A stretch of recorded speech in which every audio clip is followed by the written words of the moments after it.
arena del pecado.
oír la palabra del Señor. Voy a invitarles a que se puedan poner de pie y que podamos buscar en nuestra Biblia la lectura que tendremos esta noche para la exposición de la palabra del Señor. Vamos a tomar el capítulo 16 de Mateo, el Evangelio de Mateo en el capítulo 16. Ahí tendremos la exposición de la palabra del Señor en esta noche. Capítulo 16, de los versículos del 1 al 4, vamos a leer. 1 al 4 del capítulo 16. Cuando usted ya esté listo para leer, me confirma con un amén. Muy bien. Leemos entonces la palabra del Señor que dice de la siguiente manera. Yo lo voy a leer en la Reina Valera contemporánea. No cambia mucho, algunas palabras nada más. Dice así la palabra del Señor.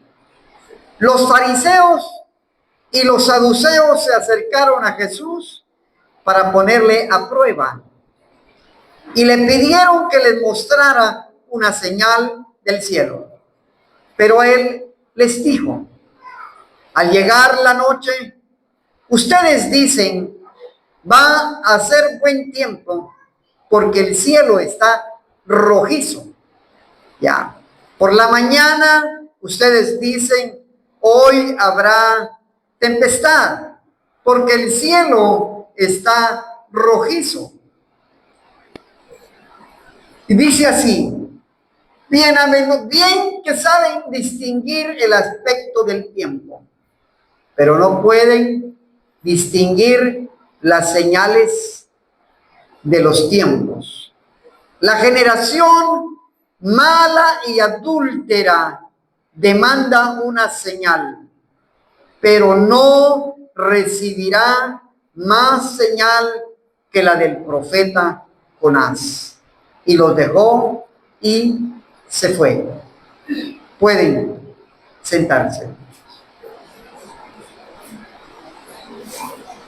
Vamos a tener la exposición de la palabra del Señor en esta preciosa hora, en este hermoso y maravilloso libro del Evangelio de Mateo, en el capítulo 16. Una lectura que hoy tuvimos que es una lectura maravillosa, porque está siguiendo la secuencia de la que hemos venido trayendo.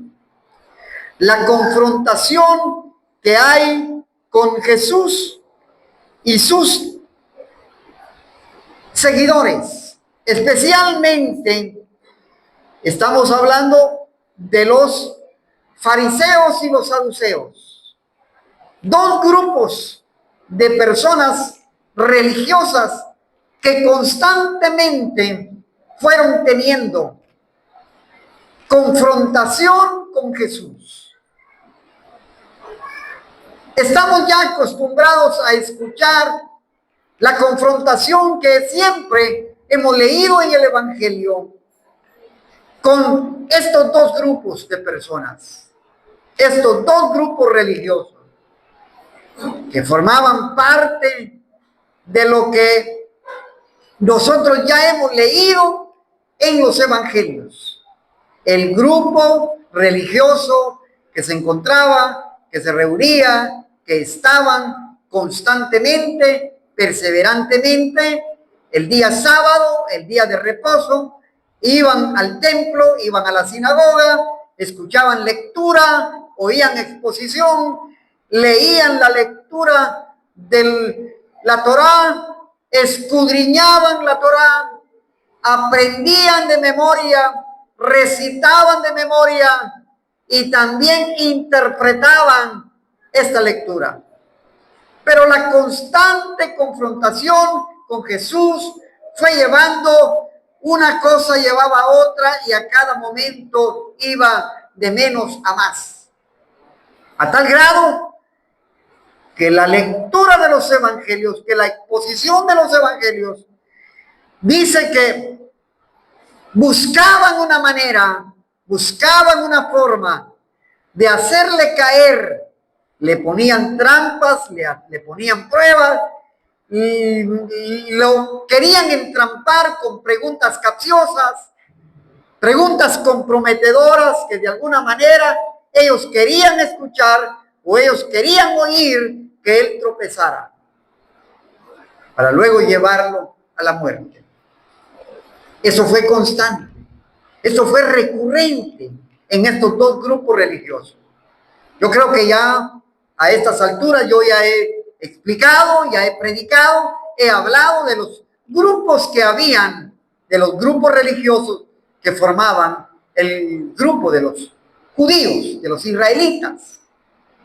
Habían 4 o 5 grupos que constantemente estaban en la plena confrontación con Jesús.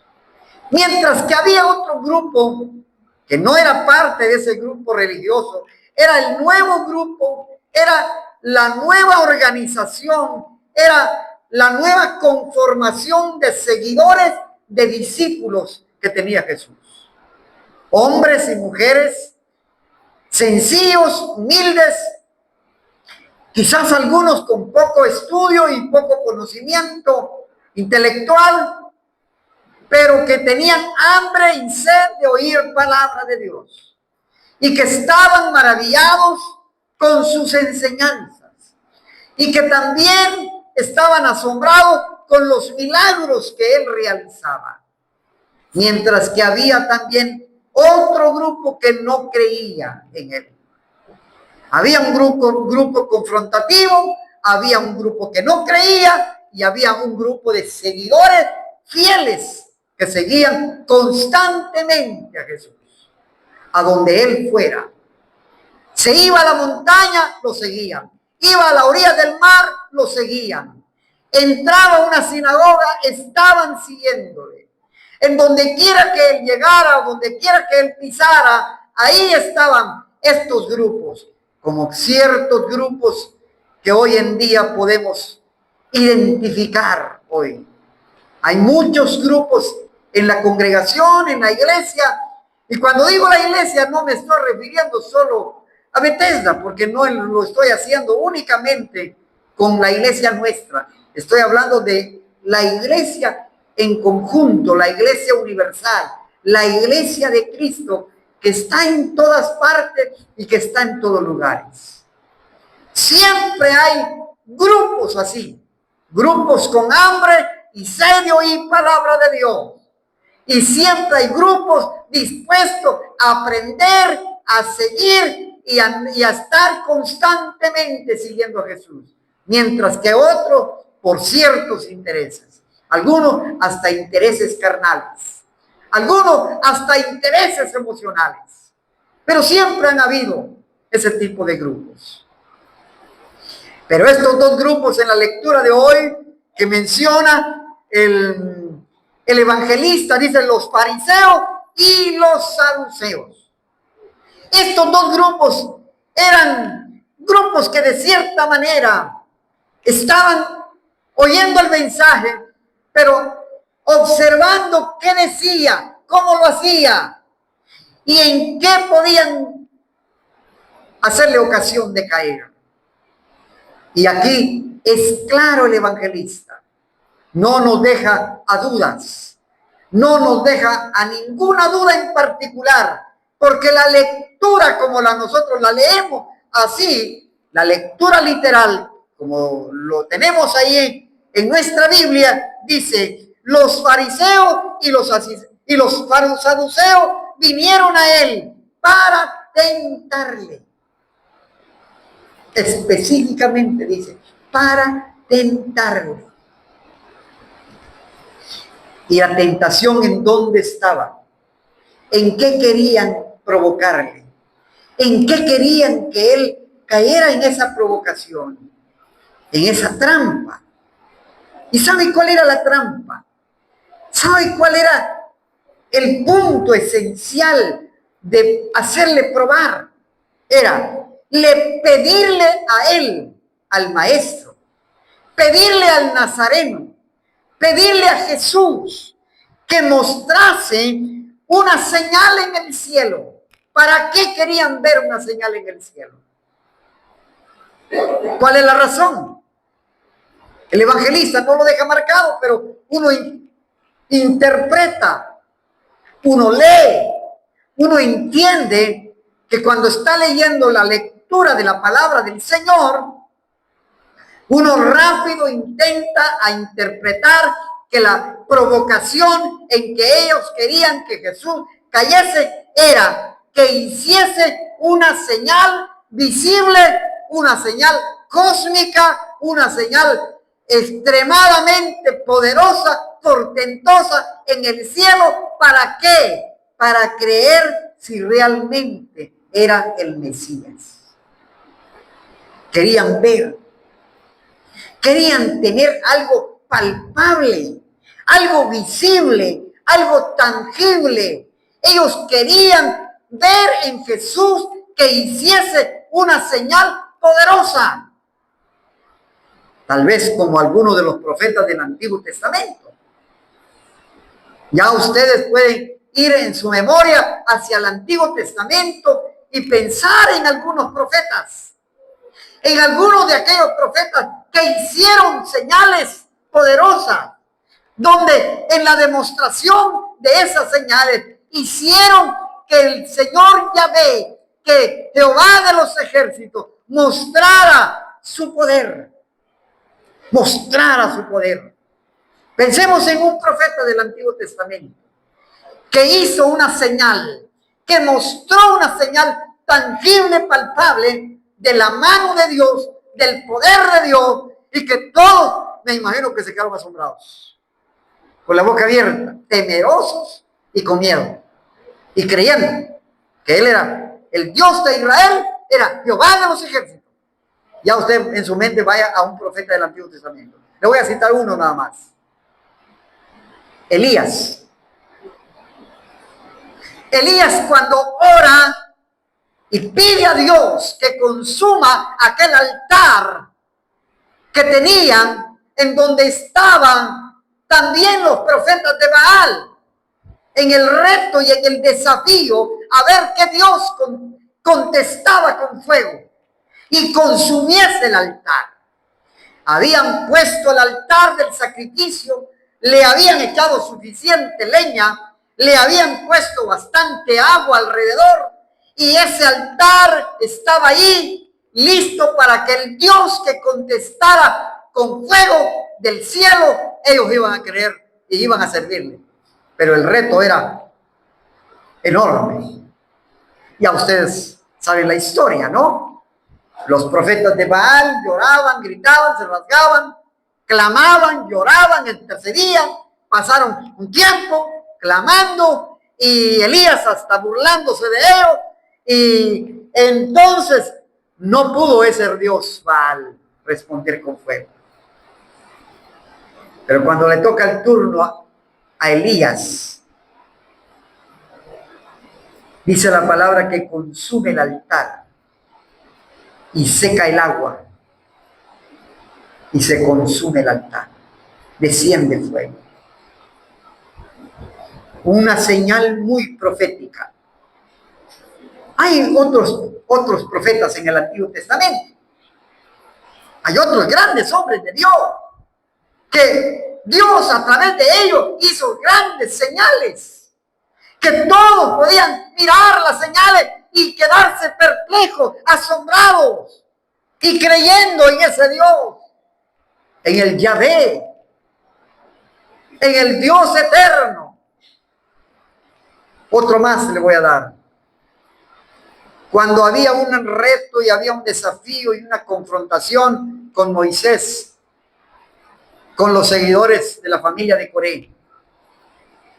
Entonces dijo Moisés, bueno, vamos a ver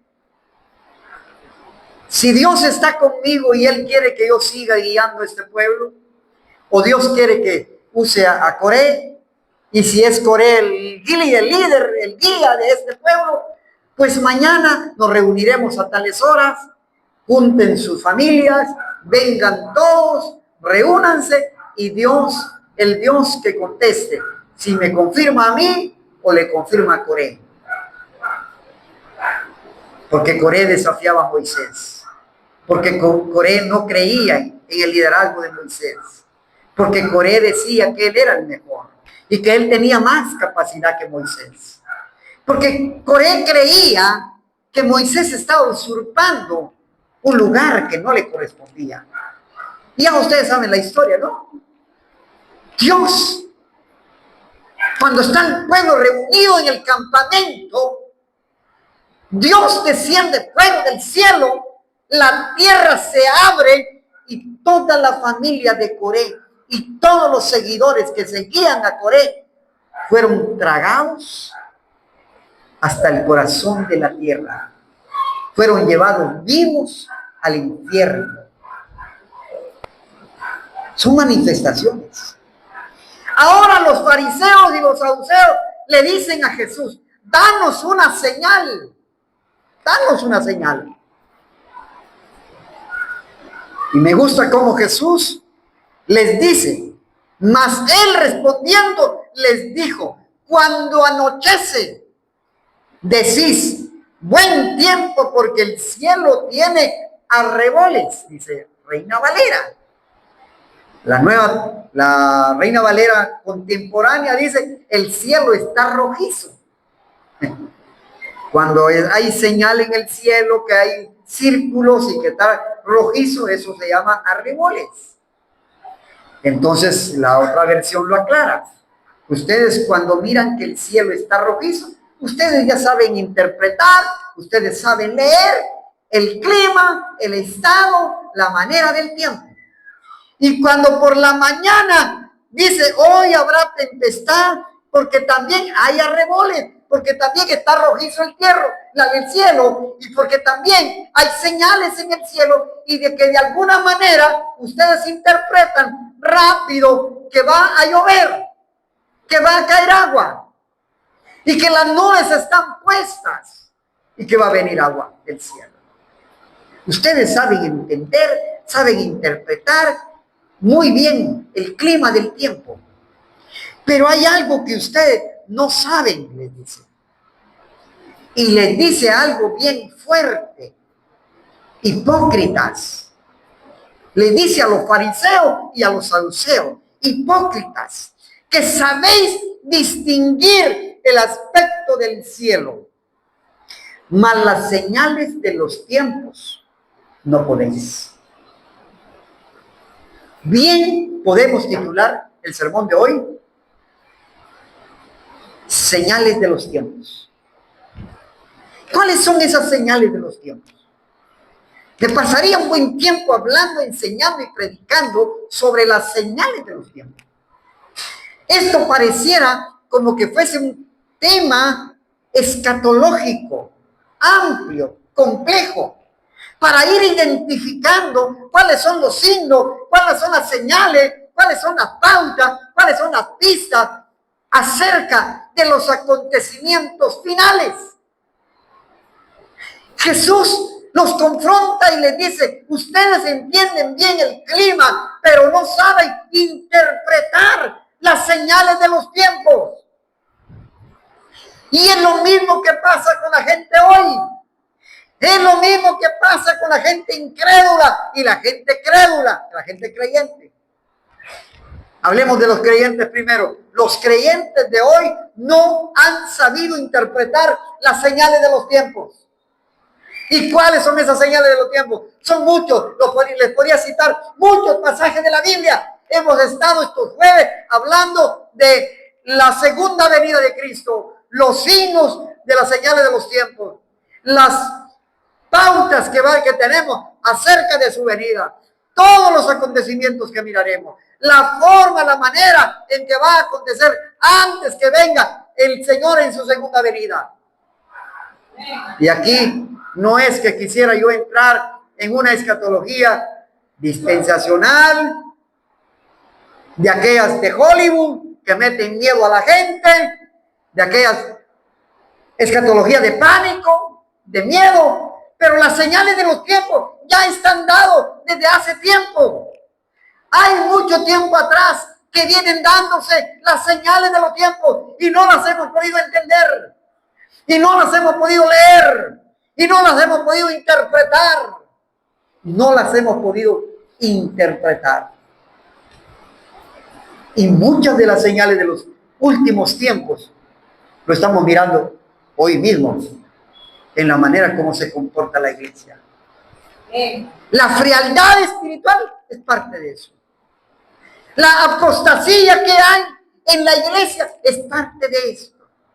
El que se levanten los falsos maestros, los falsos cristos, los falsos profetas, los maestros que enseñan a su manera y a su modo y a su conveniencia, son parte de esas señales de los últimos tiempos. Y Jesús le dice a los fariseos y le dice a los fariseos: ustedes son hipócritas porque saben interpretar el clima, pero no pueden interpretar las señales de los tiempos. Y nosotros hoy estamos llamados a interpretar las señales de los tiempos. El Señor está cerca. Su venida está cerca. Y la iglesia está viviendo un tiempo de frialdad espiritual. Un tiempo de una frialdad espiritual como nunca lo hemos visto. Hace muchos años, estamos hablando no mucho tiempo, unos 25, 30, 40 años atrás, la iglesia tenía un fervor espiritual. La iglesia tenía ese fuego del Espíritu Santo. La iglesia tenía hambre de oír palabra de Dios. Había celo por las misiones. Había deseo de ir a los cultos. Había deseo de predicar, de evangelizar. Y no importaba la circunstancia del tiempo en que se vivía. Yo nací en el 70, en la década del 70. A la década del 80 y el 90, ya todos sabemos que por historia fue un tiempo duro en nuestro país. 82, 83, la época más cruda en nuestro país, cuando fue la guerra interna en el país. Habían lugares donde no había noche, no había día, no había mañana, no había mediodía, que no apareciesen varios muertos tirados en la carretera. Varios hermanos que habían muerto por su fe, por hacer culto, por no obedecer a los grupos subversivos y al ejército mismo. Desafiaron la circunstancia del tiempo y muchos murieron. Teníamos que caminar largas extensiones de terreno, horas de camino, 2, 3 horas de camino, y no había vehículos, no había luz eléctrica, carreteras pavimentadas, una que otra carretera, las principales estaban pavimentadas. Todas esas carreteras que hoy conocemos ya pavimentadas no existían, pero ahí iban los cristianos, ahí iban los creyentes al culto, con su lámpara Coleman, con su botas de hule, con su nailo, con su sombrilla, con su paraguas. Ahí iban a la iglesia y todos los días, hermano, todos los días.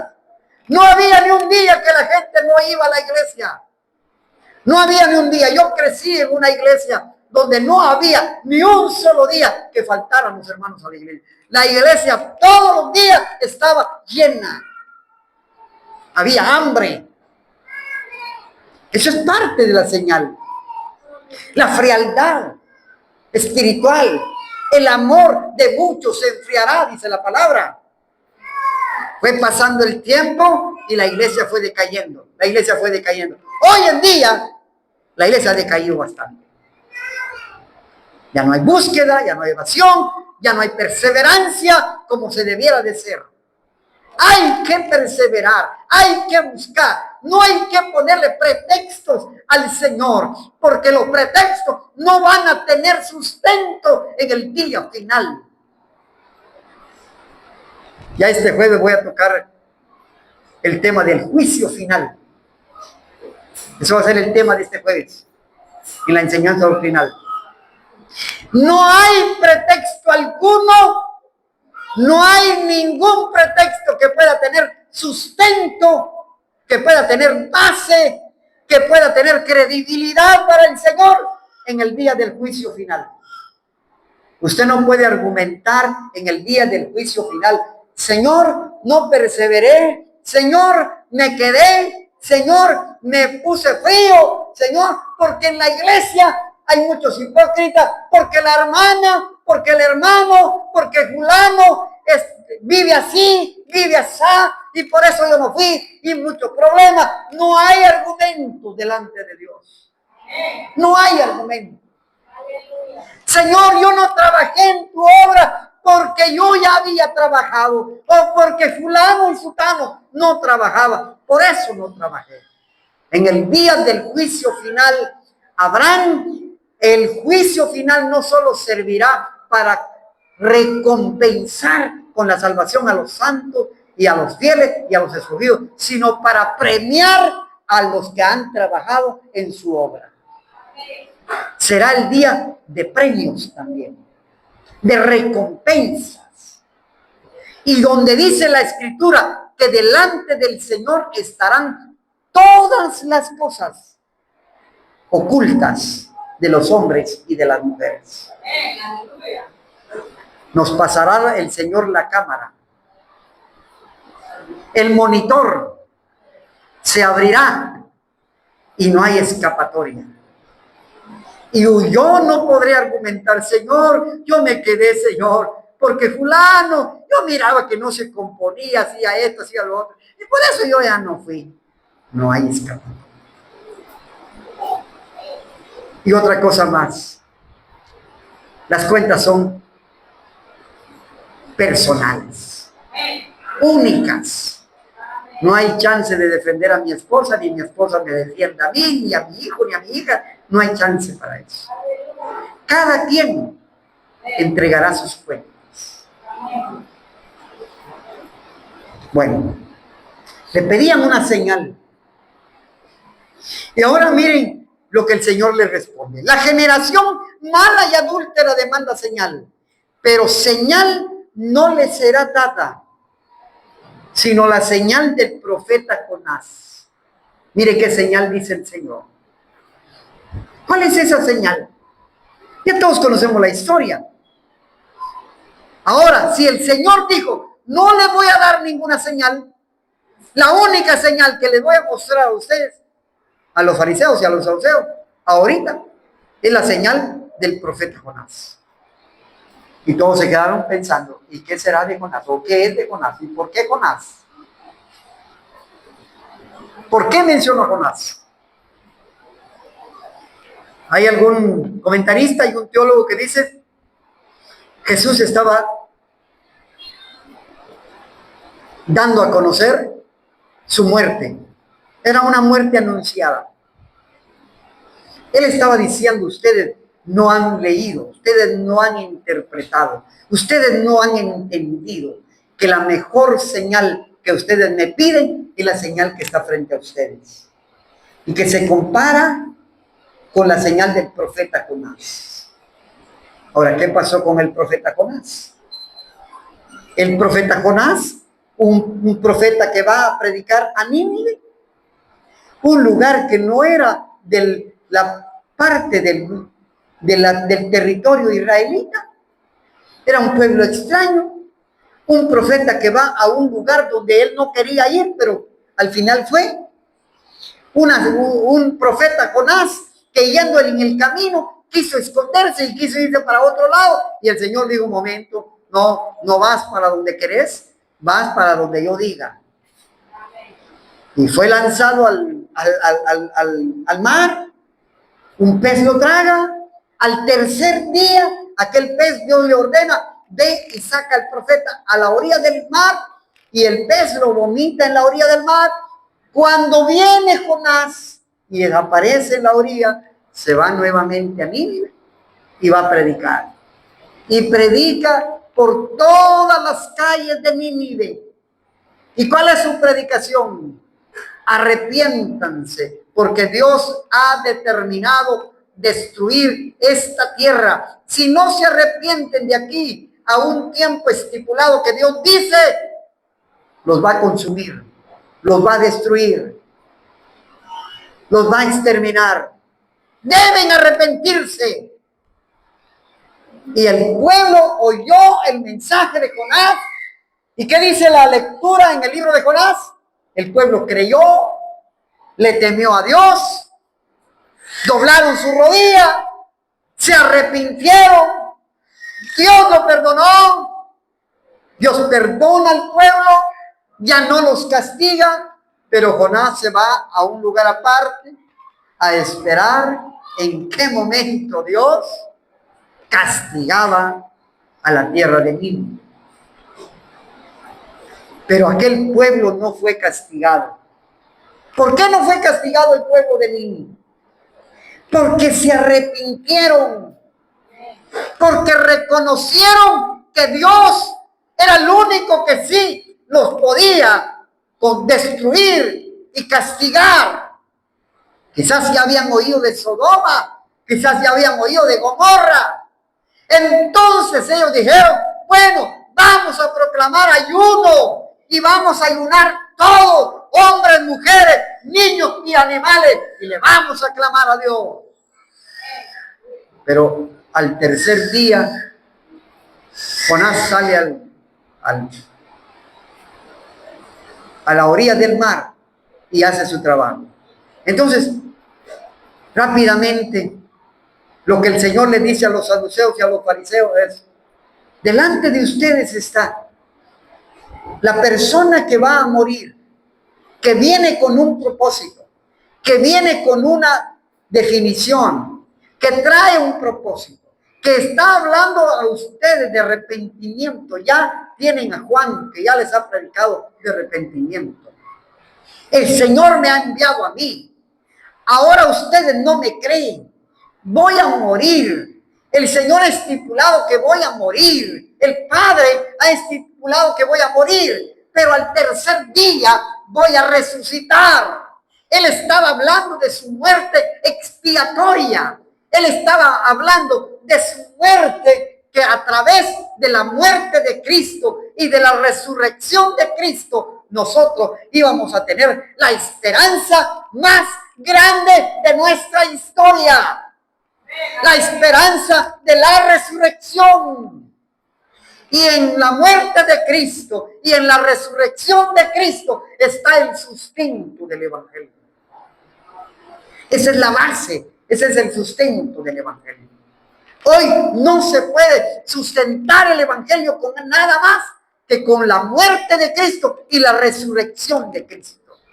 Y es lo que nos motiva, y es la que nos insta, y es la que nos hace ser perseverantes y no desmayar y no quedarnos. ¿Por qué? Porque la muerte de Cristo y la resurrección de Cristo nos da una esperanza, y al mismo tiempo nosotros esperamos su venida.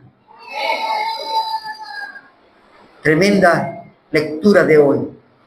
El Señor anuncia, anticipa su muerte. Y ellos esperaban alguna señal portentosa en el cielo. Yo no sé qué quería. Que cayera una estrella, que cayera un planeta, que cayera algún meteorito, que hubiera una catástrofe. Yo no sé qué querían los saduceos y los fariseos. No habían entendido y no habían leído las señales de los tiempos. Tenían frente a ellos el cumplimiento de Dios, el cumplimiento de las profecías. Yo espero en el Señor que nosotros podamos también, hermanos, interpretar y saber leer las señales de los tiempos. Y ya, como lo he dicho, ¿cuáles son las señales de estos últimos tiempos? Guerras, pestes, muertes, frialdad espiritual, ¿ya? catástrofes, terremotos. ¿No es cierto que hay rumores de guerra por todos lados? ¿No es cierto que hay muchos problemas en este mundo? Que todo apunta a que la venida del Señor ya está cerca. Que Dios nos ayude a mantenernos firmes. Pónganse de pie. Vamos a darle gracias al Señor por su bendita palabra. Vamos a orar por la palabra del Señor en esta noche. Espero en el Señor que su palabra nos bendiga. Oremos. Amantísimo Dios que estás en los cielos. Señor, te damos gracias porque tú permites, Padre amado, la oportunidad de estar aquí en tu casa de oración.